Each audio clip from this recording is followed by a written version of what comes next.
If you've ever lost your car keys or your wallet, chances are someone has told you, pray to Saint Anthony.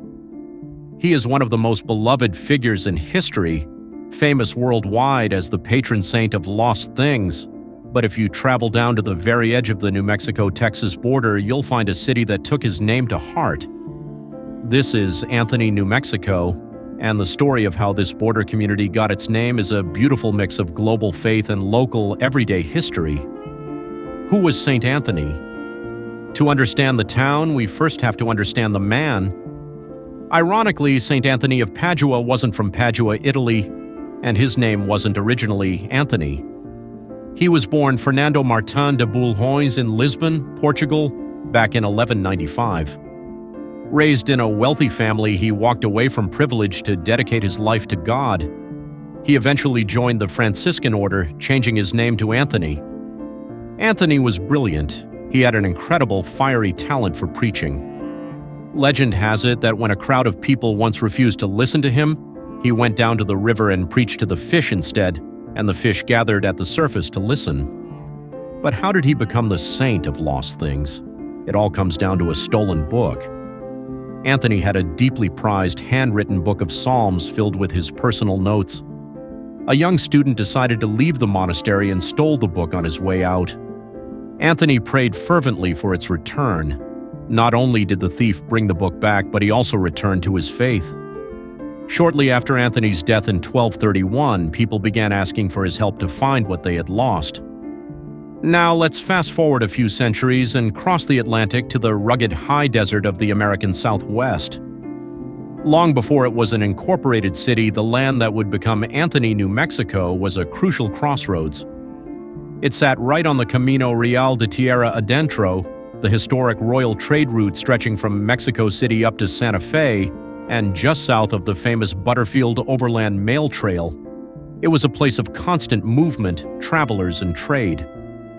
So, how did this dusty crossroads become Anthony? It didn't happen through a grand government decree. It happened because of the quiet devotion of a local resident.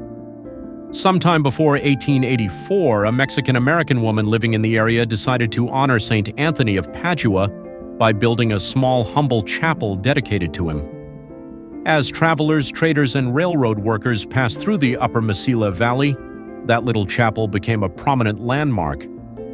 When people needed a reference point on the trail, they would talk about the chapel. Over time, the surrounding community simply became known as Anthony. For a long time, the area was also nicknamed La Tuna because of the federal correctional institution nearby, but the identity tied to Saint Anthony is what truly stuck. The heartbeat of the Borderland, the Fiesta of Saint Anthony.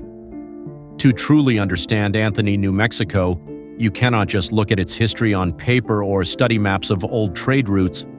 You have to experience its heartbeat, which comes alive every June during the Fiesta of Saint Anthony. This annual celebration is far more than a simple church bazaar or a standard weekend festival. It is the spiritual and cultural anchor of the community, a living, breathing manifestation of the town's identity where history, faith, and families collide under the bright desert sun. The fiesta takes place around June 13th, the traditional feast day of Saint Anthony. For weeks leading up to the event, the entire town shifts into a state of anticipation. Banners are hung, community centers are prepped, and generational recipes are pulled from old kitchen drawers. In a borderland community where life can be fast-paced and split between two states, the fiesta acts as a temporal border of its own, pausing the rush of modern life to draw everyone back to their roots. It is an open invitation for extended families, neighbors, and curious travelers from across the Mesilla Valley to gather, celebrate, and remember who they are. The festival grounds operate as a sacred space where the secular and the spiritual dance together. While the historical church bells toll to call the faithful to prayer, the surrounding streets turn into a massive open-air venue. This celebration has survived through shifting borders, economic changes, and the transition of Anthony from an unorganized territory to a thriving city. The durability of this festival lies in its emotional significance. It is the primary thread that sews the past of the region to its present, ensuring that the original devotion that founded the town remains relevant in the modern era. A tapestry of borderland culture and sound.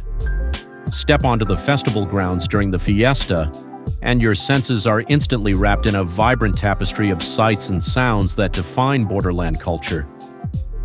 On January 5, 2010, the residents voted to officially incorporate, and on July 1st of that year, the city of Anthony, New Mexico was officially born. Today, it's a tight-knit community of about 4 square miles, rich in borderland culture. So the next time you find yourself driving down Interstate 10 between Las Cruces and El Paso, look for the exit for Anthony. It's a town named not by politicians, but by a community's faith, rooted in the legacy of a humble friar who lived centuries ago.